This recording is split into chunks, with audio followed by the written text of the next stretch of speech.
ആറാം അധ്യായം ചക്രങ്ങൾ. യോഗവിദഗ്ധനായ ആർതർ അവലൻ തന്റെ സെർപ്പിണി ശക്തി എന്ന പുസ്തകത്തിൽ സ്വയം സാക്ഷാത്കരിക്കാവുന്ന ചക്രങ്ങളെക്കുറിച്ച് വിശദമായി വിശദീകരിച്ചിട്ടുണ്ട്. ഈ പുസ്തകത്തിന്റെ ഉദ്ദേശത്തിനായി ഉപനിഷത്ത് വാക്യങ്ങളിൽ നിന്നുള്ള ഇനിപ്പറയുന്ന സംഗ്രഹക്കുറിപ്പുകൾ വായിക്കാം. മൂലാധാര രഥത്തിൽ ആസനദ്വാരത്തിന്റെ മധ്യത്തിൽ യോനിയുടെ രൂപത്തിൽ 3 ആരക്കാലുകളുള്ള ബ്രഹ്മചക്രമുണ്ട്. യോനിയിൽ അഗ്നിയും കാമരൂപ പീഠവുമുണ്ട്. ഈ മൂലാധാര ചക്രത്തിന് 4 തലങ്ങളുണ്ട്.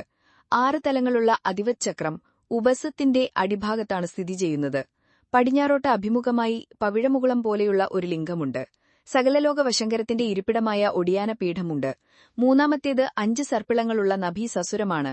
അവിടെ അത്യധികം തിളക്കമുള്ള ഓമിനെയും കുണ്ടലിനി ദേവിയുടെ സൂക്ഷ്മരൂപത്തെയും ധ്യാനിക്കുന്നു. അവൾ എല്ലാ അനുഗ്രഹങ്ങളും നൽകുന്നു. അതാണ് മണിപുര ചക്രം. മുകളിൽ 8 തലങ്ങളും മധ്യത്തിൽ ഒരു ലിംഗവുമുള്ള ഹൃദയചക്രം. അതിനു മുകളിൽ 4 സ്ഥാനങ്ങളിലായി സ്ഥാപിച്ചിരിക്കുന്ന കന്ദചക്രമുണ്ട്. അതിന്റെ ഇടതും പരുതും വശങ്ങളിൽ ഇടാപിംഗള നാഡികളെയും മധ്യത്തിൽ വെളുത്ത സുഷുമ്നയെയും ധ്യാനിക്കുക. അതിനു മുകളിൽ നെറ്റിയുടെ മധ്യത്തിൽ 10-12 തലങ്ങളുള്ള ഒരു ചക്രമുണ്ട്. അവിടെ നിന്ന് അമൃത് വർദ്ധിച്ച് മുൻപല്ലുകളുടെ വേരുകളിലേക്ക് വ്യാപിക്കുന്നു. ശൂന്യതയെക്കുറിച്ച് ധ്യാനിക്കുകയും സമാധാനം നേടുകയും ചെയ്യുന്നൊരു വായയുണ്ട്.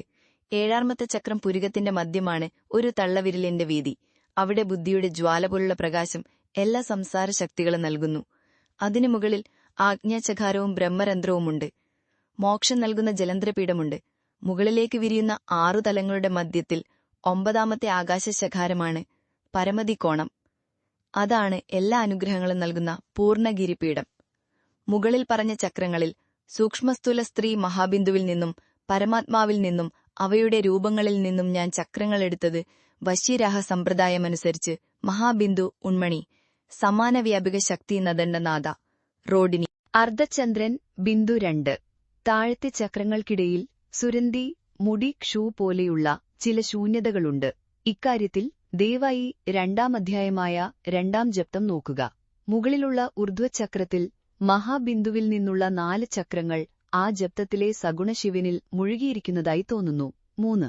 സ്വാധിഷ്ഠാനം പോലുള്ള താഴത്തെ ചക്രങ്ങളിൽ ധ്യാനിക്കുന്നതിലൂടെ വം അഭിസാര പാതകൾ ഉപേക്ഷിക്കപ്പെടുകയും അന്വേഷികൻ താഴ്ന്ന പാതയിലേക്ക് തള്ളപ്പെടുകയും ചെയ്യുന്നുവെന്ന് ചില സൂക്ഷ്മദർശന ശാസ്ത്രങ്ങൾ പറഞ്ഞിട്ടുണ്ട്. വാസ്തവത്തിൽ അതിനിടമില്ല.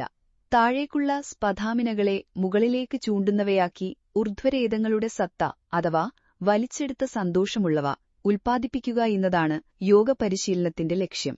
പുറത്തുവരുന്ന ദ്രാവകത്തെ തടയുകയും സമീപത്തുള്ള ലൈംഗിക അവയവങ്ങളുടെ ഇന്റർസ്റ്റീഷ്യൽ ടിഷ്യൂകളെ മുകളിലേക്ക് വലിക്കുകയും ചെയ്യുക എന്നതാണ് യോഗപ്രകൃതി. ഉയർന്ന ജാതിക്കാർ ഒരു ട്യൂബ് തുന്നിച്ചേർത്ത് അത് പുറത്തുവിടുകയും പുനരുജ്ജീവനം എന്ന ചികിത്സ നടത്തുന്നത് ഇതാണ്. 4. ചില ആളുകൾ പറയുന്നത് നമ്മുടെ യോഗഗ്രന്ഥങ്ങളിൽ ആജ്ഞാചക്രത്തിന് ചക്രധ്യാനം നിർദ്ദേശിക്കപ്പെട്ടിട്ടില്ലെന്നാണ്. മുകളിൽ സൂചിപ്പിച്ച ഊർധ്വധാരകൾ നിർദ്ദേശിക്കുന്ന സാസുകൾ അവർ കണ്ടിട്ടില്ലെന്ന് തോന്നുന്നു. 5. മുകളിൽ പറഞ്ഞ എല്ലാ ചക്രങ്ങളിലും ആദ്യ അധ്യായത്തിൽ പരാമർശിച്ച 5 കോശങ്ങൾ വ്യാപിച്ചിരിക്കുന്നുവെന്ന് മനസ്സിലാക്കണം. ബിഷപ്പ് ലെഡ്ഫോർഡ് പോലുള്ള സൂക്ഷ്മ ആദ്യത്തെ കോശങ്ങളിൽ ഈ ചക്രത്തിന്റെ ആവിർഭാവം തീവ്രമാണെന്ന് പറയാം. ഇതിനു തെളിവായി ഒരു സാധാരണ മനുഷ്യന്റെയും സാധകത്തിൽ മികവ് പുലർത്തിയ ഒരു യോഗിയുടെയും സൂക്ഷ്മകോശങ്ങളിലെ വ്യത്യാസങ്ങൾ ഡേവ്സ് ഇപ്രകാരം വിവരിച്ചിട്ടുണ്ട്. 6. ഒരു സാധാരണ മനുഷ്യന്റെ സൂക്ഷ്മരൂപം ഓരോ ശരീരവും രശ്മികളാൽ നിർമ്മിതമായതും ഉയർച്ചയും താഴ്ന്ന തിളക്കവും ഉള്ളതുപോലെ പ്രത്യക്ഷപ്പെട്ടു. ഒരു മരീചിക പോലെ ഒരു മേഘം ആ രൂപത്തെ ചുറ്റിപ്പറ്റി. അവയുടെ ആന്തരിക രൂപങ്ങളും ഒരു ഗ്ലാസ് കേസിലുള്ളതുപോലെ കാണപ്പെട്ടു. ഓരോ രൂപത്തിന്റെയും പ്രമാണം, ആകൃതി, വർണ്ണം, തിളക്കം എന്നിവ ദൃശ്യമായിരുന്നു. അവയിൽ നിന്ന് വരുന്ന മേഘങ്ങൾ കാരണം അവയുടെ സ്വഭാവം വ്യക്തമായി പ്രത്യക്ഷപ്പെട്ടെങ്കിലും ധർമ്മത്തിന്റെ കിരീടം പോലെ തലച്ചോറ് തിളങ്ങി. ഒരു തലച്ചോറ് മറ്റൊന്നിനെ പോലെയല്ലെങ്കിലും എല്ലാം മനോഹരമായി കാണപ്പെടുന്നു.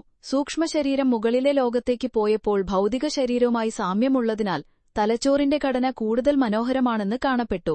തലച്ചോറിൽ നിന്നും മുഴുവൻ ശരീരത്തിൽ നിന്നും പ്രകാശപ്രവാഹങ്ങൾ ഒഴുകുന്നുണ്ടായിരുന്നു. ഭൗതിക ശരീരങ്ങളെപ്പോലെ അവയുടെ ആറ്റങ്ങളും സത്തകളും ദൃശ്യമായിരുന്നു. 7.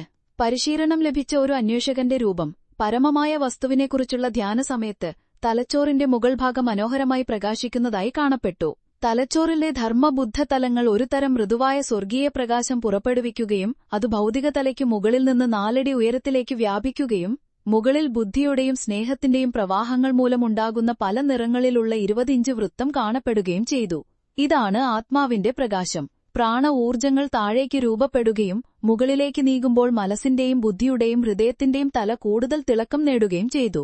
നിങ്ങളുടെ തലയിൽ കൈവച്ചാൽ പ്രത്യക്ഷപ്പെടുന്ന പ്രഭാവലയത്തിന്റെ പ്രതിച്ഛായയിൽ ധ്യാനത്തിന്റെ പ്രത്യേക ഗുണങ്ങൾക്കൊപ്പം ബുദ്ധിയുടെയും ആത്മീയ ഊർജ്ജത്തിന്റെയും ചക്രങ്ങളും ഒന്നിച്ചു ചേർന്നതായി നിങ്ങൾക്ക് കാണാൻ കഴിയും. ഈ ഘട്ടത്തിൽ അപൂർവമായ ധ്യാനങ്ങളും ബൗദ്ധിക വികാസങ്ങളും അവന്റെ സൂക്ഷ്മമനസ്സിൽ പ്രചോദിപ്പിക്കപ്പെടാം. അവ അറിയിക്കുന്ന ശബ്ദരൂപങ്ങളും ഉയർന്നുവരാം. അത്തരം ബുദ്ധിശക്തികൾ പുറത്തുള്ള മറ്റു മഹാത്മാക്കളിലും ഉണ്ടായിരിക്കാം. അല്ലാത്തപക്ഷം അന്വേഷകന്റെ സൂക്ഷ്മമനസ്സിന്റെ സൂക്ഷ്മവേഗതയാൽ അന്വേഷകന്റെ ബുദ്ധിയെ അറിയാൻ കഴിയും. ഈ വിധത്തിൽ അത്ഭുതകരമായ നിരവധി ഗ്രന്ഥങ്ങൾ, അറിവിന്റെ ഗ്രന്ഥങ്ങൾ, ഈ ലോകത്തിലും സ്വർഗ്ഗത്തിലുമുള്ള ബുദ്ധിയുടെ പ്രകടനങ്ങൾ, നശ്വരമായ സൃഷ്ടികൾ, നിത്യസൃഷ്ടികൾ, ഇവയെല്ലാം വെളിച്ചം വീശിയതുപോലെ അവന്റെ ബുദ്ധിയിൽ പ്രകാശിച്ചു. 8. മറ്റു മഹാനായ ഋഷിമാരുടെ സഹായമില്ലാതെ സ്വന്തം മനസ്സിന്റെ വെളിച്ചത്തിലൂടെ എല്ലാം കാണാൻ ഒരു പൂർണ്ണ അന്വേഷകന് കഴിയുമോ? എന്നിരുന്നാലും വിദേശ മഹാത്മാക്കളുടെ കൈകളാൽ നയിക്കപ്പെടുന്നതുപോലെ ഒരാൾക്ക് സ്വന്തം കണ്ണുകളാൽ ഉയർന്ന ലോകങ്ങളുടെ ദർശനം നോക്കാനും സിദ്ധികളുടെ വാസസ്ഥലങ്ങളെക്കുറിച്ച് ധ്യാനിക്കാനും കഴിയും.